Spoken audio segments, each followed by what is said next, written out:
just checked in the footage and all there is in this clip is just grinding.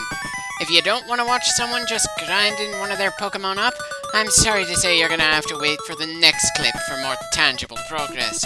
Still, at least you won't have to sit around as long as I did to actually get the grinding done. And you can safely do other things while listening to this clip since nothing is really gonna happen on screen in it. I'll try to have a good amount of things to say in this clip, so you won't be only hearing the music blaring at this sped up pace. And I think I'll start by talking about something that kind of annoys me with Pokemon in general. Nothing major, just... ugh. There are a good number of Poison-type Pokemon I like in this series. Visually speaking, it's one of my favorite typings. For one thing, though, the attacks that are poisonous aren't especially powerful on their own. Which is even worse when you see just how many Pokemon resist poison attacks. Either because they are part poison themselves, or because, well, they're a type that just plain outright resists poison. Seriously, their supposed strength against grass types is completely cancelled out by the fact that plenty of grass types, ironically most of the ones I like, are poison type as well. It's also strong against bug, but one of the first bugs we run into, especially in red, is also poison. Granted, their gimmick is supposed to be slowly wear the opponent down, but frankly, just how few Pokemon battles have you seen where the poison status effect turned the tide and made a losing battle into something winnable? More often than not, I've seen people get annoyed that a Pokemon they were trying to capture got poisoned, and one or too many Pokeballs failed, meaning they accidentally took down what they were trying to catch there.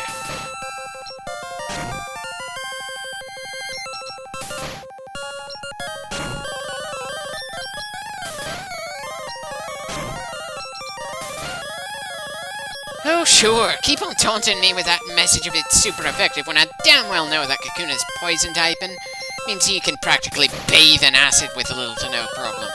Well, technically speaking, taking down a Kakuna like this is easy experience since there's no chance it'll strike back at us.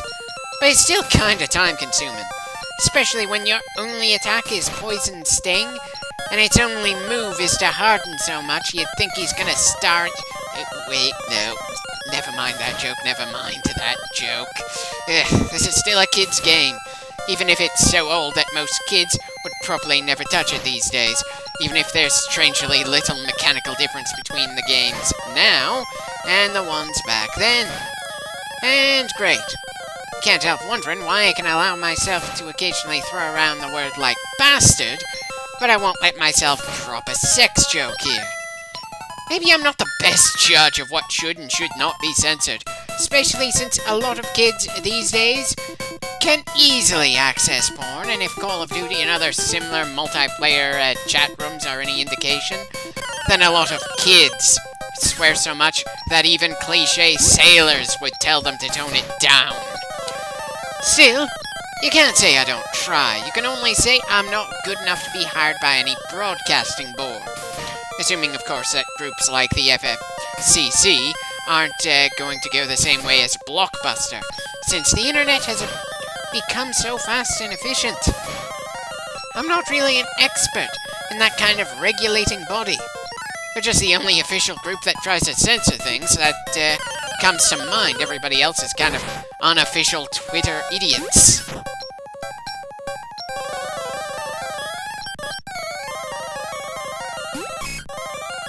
Yeah, let's not go through another long wait for our worm to poke his way through that particular shell at the moment. Not when we have so few poison stings left. Dear God. I think Fire Emblem is the only other series I can think of where someone has a limited number of attacks when using something melee-related. Not that the Pokemon games really let you see the creatures tackling or impaling each other with poisonous horns, regardless of if it's 2D or 3D. At least as far as I'm aware. I'm not sure I remember right. It's been a while since I watched the anime, but I don't really think they did too much with poison attacks there either. Sure, some poisoned Pokemon would show up and sometimes be the focus of an episode, but I don't recall any of the Pokemon on Ash's team ever being poisoned, or him ever inflicting poison on anybody else's Pokemon. Though one of these days I should set aside some time to rewatch the series at some point. Especially since I liked the anime a good deal more than the manga for some reason. It's especially funny because from what I understand, the game designers kinda had preferences that went the other way. That probably has to do with the fact that the manga lets more Pokemon get the spotlight in a given generation than the anime ever did. Whereas I didn't like the fact that death was such a common thing in the manga, to the point that who would be crazy enough to let a 10-year-old start wandering around between towns and all that. Ugh. Also wasn't a fan of them turning so many gym leaders and the Elite Four into outright villains. But I suppose I should save my opinions on how the manga and anime dealt with the various game characters for when we actually come across them.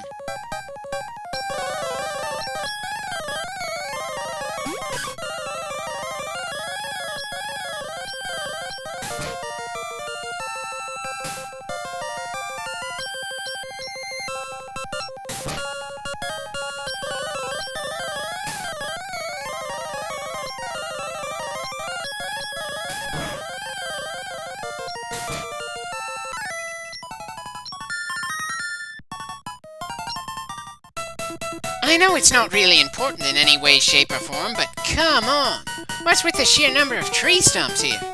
Part of me wants to say there's probably a bit of a consistent argument in the Viridian City Council, or whatever kind of local government they have, about how much deforestation they're allowed to do.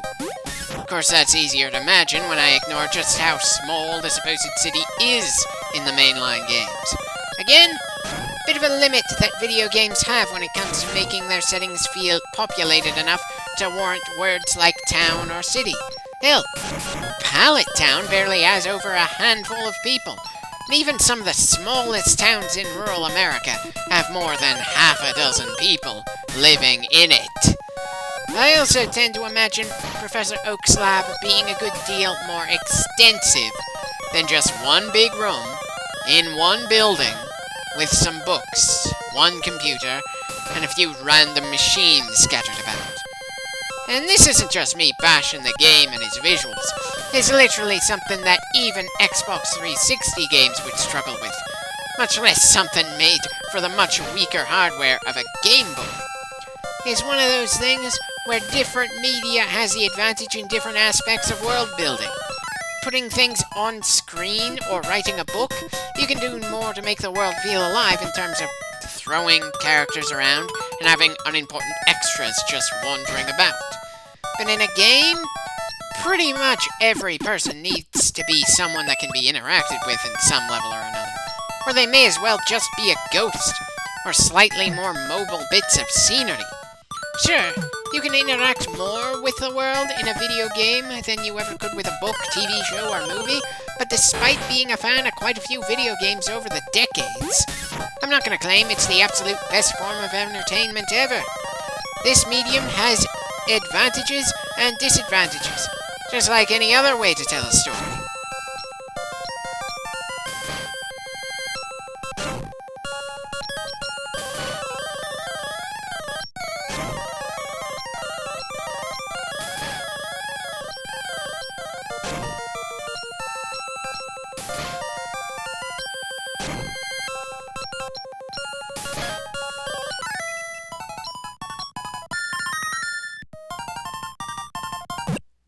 Right, that's one evolution done for the little guy. Still leaves Beedrill to do, though. And that's one of those Pokemon that, frankly, I like the look of, but even in terms of what I use for the story of a game, it doesn't feel like it adds enough to be really worth keeping for long, if at all. If the Poison type feels like it's less than it probably should be, considering how it fits in the puzzle, then the bugs are just screwed, period. Unless you get something like a Pinsir or a Scyther, you're probably not going to keep using them all the way to the 4th gym or further. Not unless you very stubbornly want to keep something like your Butterfree from beginning to end for some reason. It's funny, one of the ideas behind Pokemon was bug collecting, and the bug types feel like it gets the least amount of attention in terms of battle, which is such a big part of this world. And it's not like the bugs get to make up for their individual weakness with sheer numbers like they might be able to in some other games. We're clearly taking our opponents on one by one instead of taking on swarms. Is it really right to call these Pokemon wild when even the bugs will come at us for constantly honorable combat, where only one gets to clash against one other at a time? I know, probably more of a game limitation than something meant to help with the world building, even if it's something we see in every mainline game until they start doing doubles, and even then it's still kind of honorable. Guess I'm just far too used to games that have enemies that look like bugs, making those bugs just absolutely swarm the player whenever possible.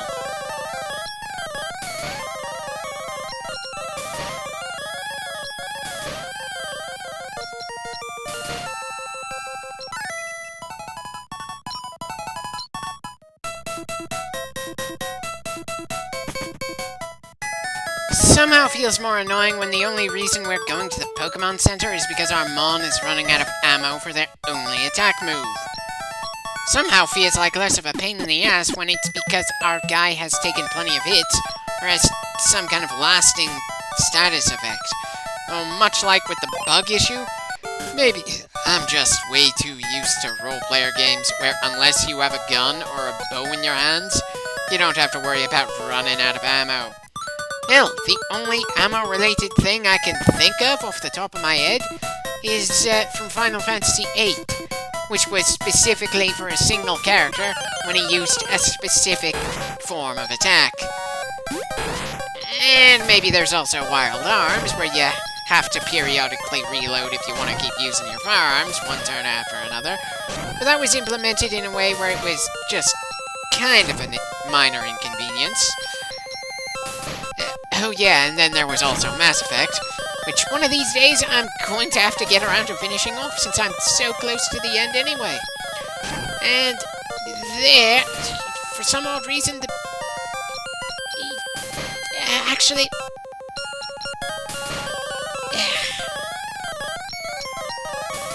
I think I've already mentioned Fire Emblem too, actually, where weapons have a set number of uses before they break regardless if they're ranged or melee. And I suppose Parasite Eve also had an ammo system. I could never really push myself to get through the second game for some reason, always stopping somewhere when I got into the caves. You know, now that I think about it, it's not quite so out there that Pokemon gives you a limited number of times to use various moves. The implementation may be a little silly, but the concept is common enough in RPGs that it's not that big of an issue. Just something that, at first skim and glance, kind of felt a little odd to me. When I stopped to think about it, yeah, actually not that odd.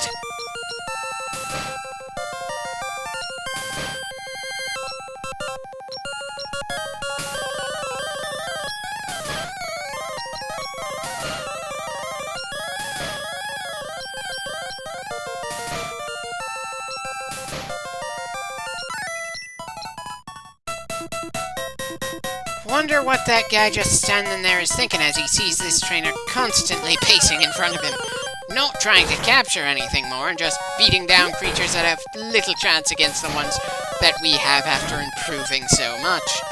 Not that we really have any other method to get stronger outside of patrols like this. I mean, it's not like there's some official training facility or something.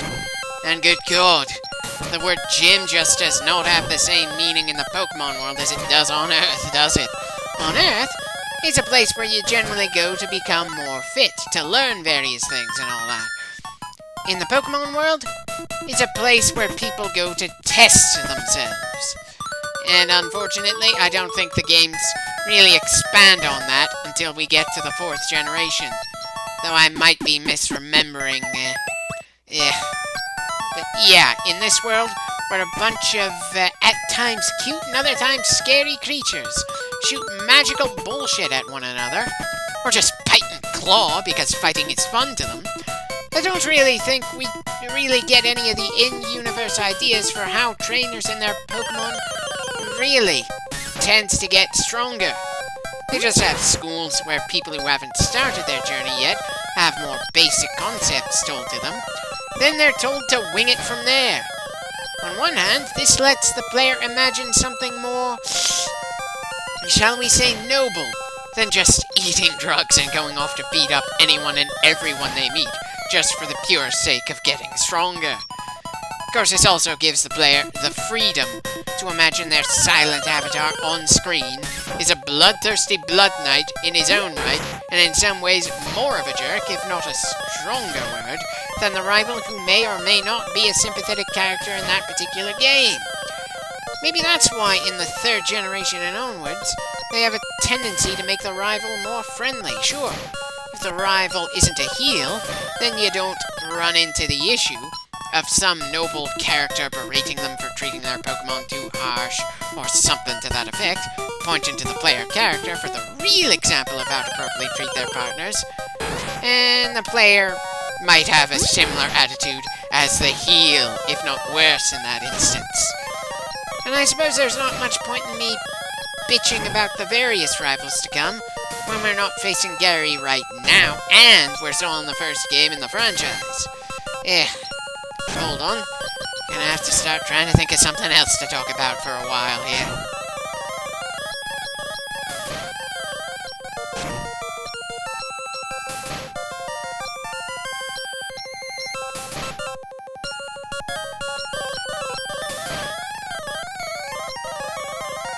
Yeah, it doesn't really matter that your defense is as high as bloody possible if you've got no offense to go with it.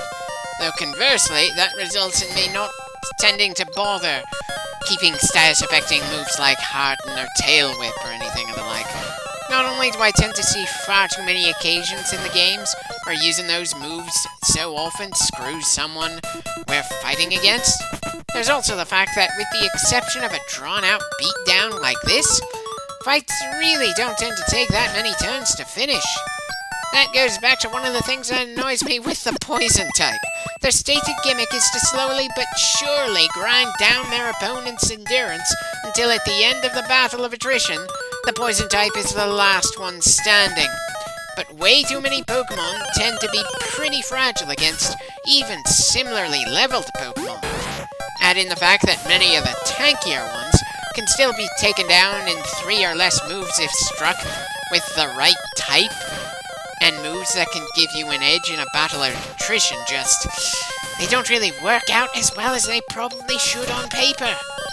Now, I'm not saying that all Pokemon one-on-one encounters should be a dozen move or more affairs. As you can tell every time we go up against a Kakuna, as we grind, this game doesn't do anything to make an extended fight like that seem in any way entertaining. It just takes the wind out of your sails, and I'm pretty sure regardless of animation quality, that would still be the case. This is not the kind of universe where extended slugouts would be all that interesting. So why is it that that kind of combat is the stated preference for poison types? And why do grass get the additional, similar functioning move of Leech Seed? I'm not saying that poisoning or Leech Seeding opponents is a dumb thing to do, just that the way things are overall arranged in this series, quick wins are the norm, and that encourages players to choose moves that end things as quickly as possible. Or at least that's how it's always felt to me, and generally speaking, before I started working on LPs for this series, I generally picked fire starters for the mainline games. We'll see if me picking a grass starter for this first LP changes my mind on that subject. But I somehow doubt it.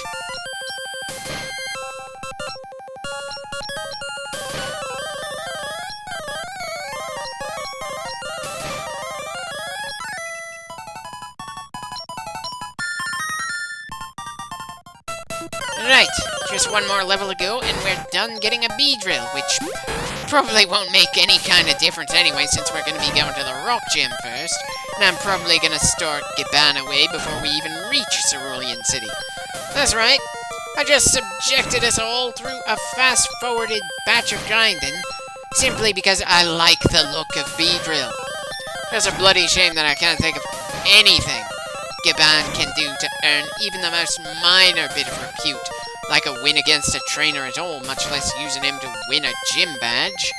Again, I like Beedrill, and it's a shame I can't find it in me to make him a member of the squad in the same vein as Rattata or Spearow.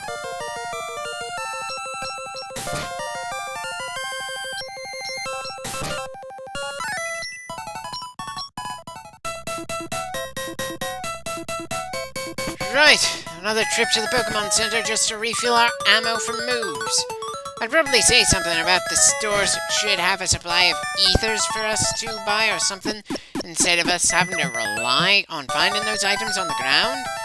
But then one of my gimmicks for the mainline games is going to be I won't use items unless it's the Elite Four in the Championship. Or at least not items along the lines of revives, antidotes, potions, and other similar things. TMs, HMs, Pokeballs, the very rare escape rope, and stat-enhancing drugs, outside of rare candies we find on the ground, are all fair game, and good God, does it sound odd to consider performance-enhancing drugs fair game, but healing items aren't allowed? Does anyone know a good psychic repairman? Because I'm pretty sure the proverbial wiring in my head could use some examining. Not that I'd really know what I'd want the repairman to do in there. I didn't really think that far ahead.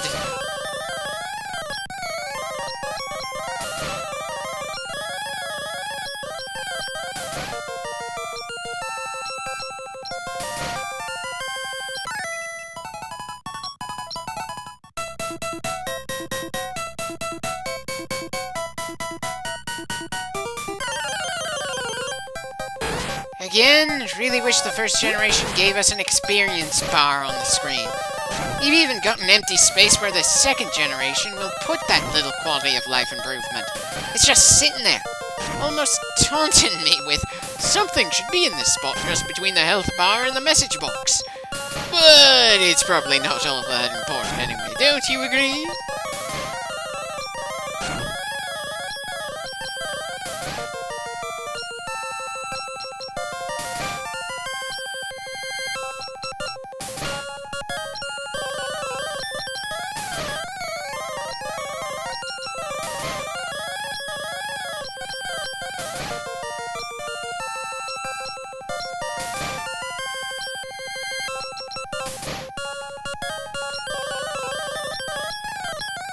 And great, also wish we could see actual numbers for the enemy's health like we do in Stadium. Just driving myself crazy here, especially since it looks like Giban's final metamorphosis is gonna have to wait for the next clip. Hope I don't pull this sort of thing again in later games. Or at least later generations. Ah well, see you next time.